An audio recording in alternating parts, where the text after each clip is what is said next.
বন্ধুরা, এই গাছটিকে নীলকণ্ঠমণি ফুলের গাছ বলা হয়। আর এই গাছটি বেশ বড় গাছ ছিল।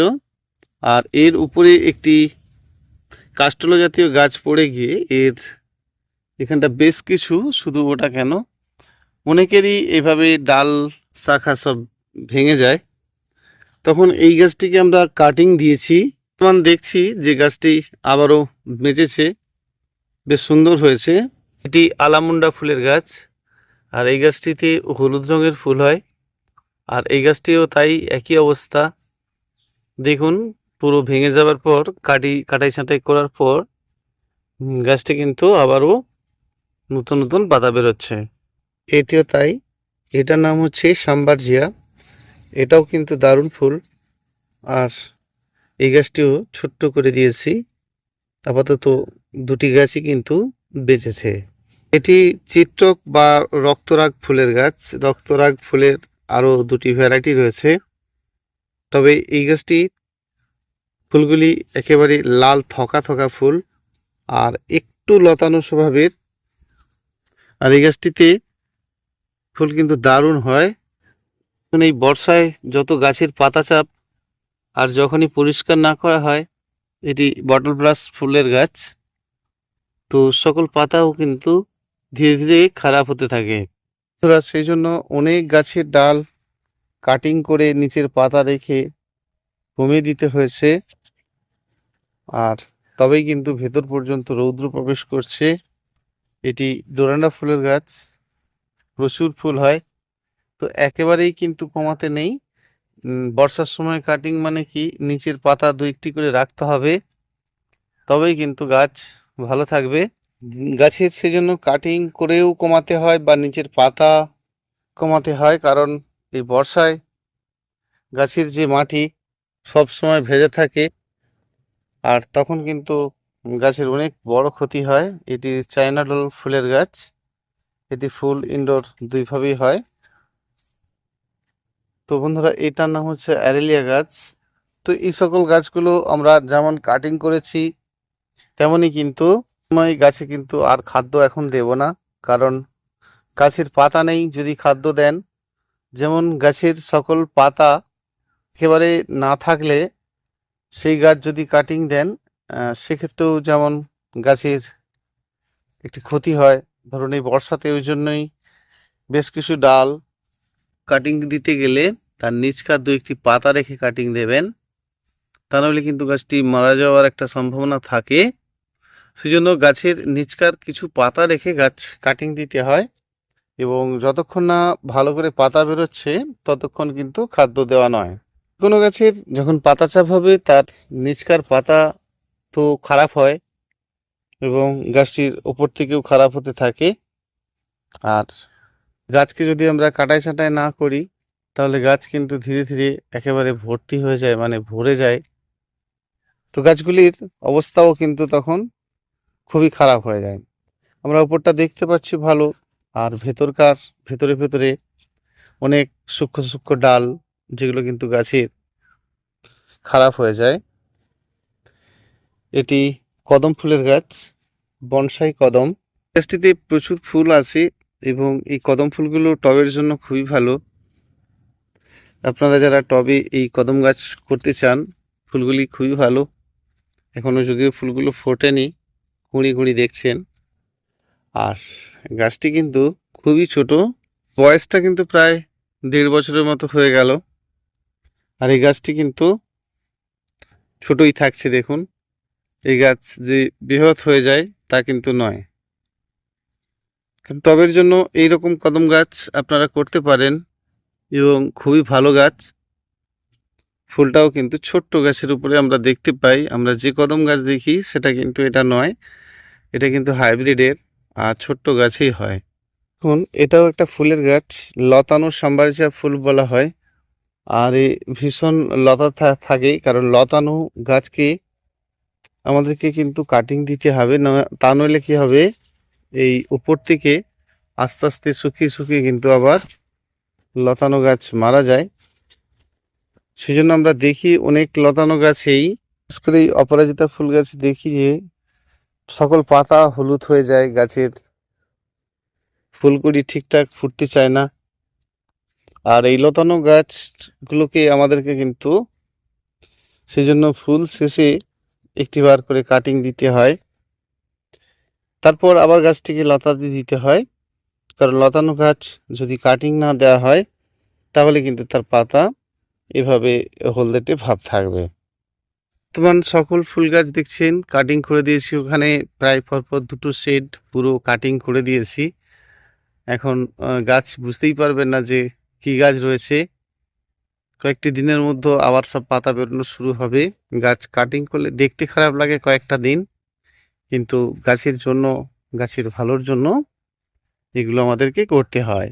এটি ব্লুবেল ফুলের গাছ, দেখুন গাছটি কত বড় হয়েছে, প্রচুর ফুলও হয়, অসংখ্য ফুল, একেবারে ব্লু রঙের ছোট ছোট। আর এই গাছটিরও দেখুন, যখনই পাতা চাপ থাকছে গাছের নিজের পাতা কিন্তু অনেক ঝরে যাবে। সেজন্য বেশ কিছু গাছ আমাদেরকে একটা সময় ভালো রকম বাড়তে দিতে হয়। আর এই যে গাছের পাতা কমে যাওয়া, এ সময় কিন্তু খাদ্য দিলেও ভালো নয়, কারণ গাছের সেভাবে নতুন নতুন ডাল শাখা নেই। আমরা যদি খাদ্য দিই তাহলে গাছটা খাবে কি করে। এবং এই বর্ষাতে সকল গাছের শেকড়ও বেশ কিছু খারাপ হয়, আর সেইগুলো এই বর্ষাতেই কিন্তু বেশি হয়। আর বর্ষাতে যদি আমরা খাদ্য দিই তাহলে গাছের যে পাতা যদি না থাকে তাহলে খাবে কি করে। তো বন্ধুরা, গাছের কাটিং দেওয়ার পর গাছের পাতা বেরোতে হবে, তারপরে কিন্তু খাদ্যটা দেবেন, বেশি ভালো হবে। পুষ্পশ্রী নার্সারি কলাঘাট, আমি কমল আপনাদের সঙ্গে আজকে এই রকম কয়েকটি গাছ নিয়ে শেয়ার করছি। কাটিং দেওয়ার পরে বেশ কিছু ডগা বেরোবে, আর তখন সেই ডগাগুলো কিন্তু খুব একটা পুষ্টি থাকবে না, তারপরে আপনারা খাদ্য দেবেন। বন্ধুরা, এই গাছটির নাম হচ্ছে ইরানথিমাম। এর ফুলও খুব সুন্দর ব্লু রঙের হয় এবং পাতাগুলোও খুব সুন্দর। বন্ধুরা, এই একটি গাছ, এটার নাম হচ্ছে ক্যাটাই। আর এই ফলগুলোও কিন্তু সাদা জামের মতো, কিন্তু ফুলগুলো একেবারে কার্পাস, দারুণ দেখতে হয় এবং ফলগুলোও কিন্তু দারুণ। এটা হচ্ছে মালতী লতা, সাদা রঙের ফুল হয়। আর এই গাছটি খুব লতানো নয়, কিন্তু ঝোপালো শেপের হয়। বন্ধুরা, এই গাছটির নাম হচ্ছে ডোরান্ডা। তো মাঝে মাঝে কিন্তু গাছের উপরে একটু ফাঙ্গিসাইড বাড়িতে যে ধরনের রয়েছে দিয়ে রাখবেন, কারণ এত বেশি বৃষ্টি, আর সেই জন্য একটু ফাঙ্গিসাইড দিয়ে রাখবেন। এই পাতা চাপ থাকলে হঠাৎ হঠাৎ কিছু কিছু পাতা দেখবেন পচে গিয়ে একেবারে খাড় কাণ্ড বেরিয়ে যায়। তাহলে আমাদের বৃষ্টির সময় এই কাজগুলো করতেই হয়। এবং গাছের খাদ্যটা, গাছের পাতা কম থাকলে নয়, সেই পাতা কম থাকলে গাছগুলির একটু কাটিং দিতে হবে, কাটিং দেওয়ার পরে নতুন পাতা বেরোতে হবে এবং সম্পূর্ণ রৌদ্রে রাখতে হবে, তবেই কিন্তু গাছের নতুন নতুন ডগা বেরোবে। এই এমনকি ধরুন এই যে গাছগুলো কাটিং তারপর দেখতে পাচ্ছেন, এগুলো আগে দিয়েছিলাম কয়েকটা দিন আগে, নতুন নতুন ডগা বেরিয়েছে, এই দেখুন বেরিয়েছে। তবে এই যে কাটিং দেওয়ার পর আমরা কিন্তু সম্পূর্ণ রৌদ্রে, এটা রয়েছে বুঝতেই পাচ্ছেন, টোটাল গাছ রৌদ্রেই। যে সকল ডগাগুলোকে হাঁপড় দেওয়া হয়েছে সেগুলোও কিন্তু রৌদ্রেতে রয়েছে, কারণ এখন বেশি রৌদ্র তো নেই, যতটুকু রৌদ্র পাই ততটুকুই কিন্তু পাচ্ছি। আর এই ডগাগুলো হাঁপড় দেওয়ার পরেও কিন্তু আবার পাতা ঝরে গিয়েও আবারও হয়ে যাচ্ছে একটা করে গাছ। সেজন্য বাড়ির যে সকল গাছ কাটিং দেবেন সেগুলো একটি জায়গায় আপনারা যদি হাঁপড় দিয়ে রাখেন তাহলেও একটা নতুন চারা তৈরি হবে। বন্ধুরা, এই গাছটির নাম হচ্ছে জাট্রোফা বা দত্তক্রিয়া। এই ফুলটি কিন্তু সারা বছরই হয় আর খুব ভালো ফুল হয়। ফুলগুলি থোকে থোকে একেবারে কিন্তু গাছ ভরে থাকে। তবে গাছের গ্রোথের জন্য গাছ কাটাই ছাঁটাই তো দেবেন।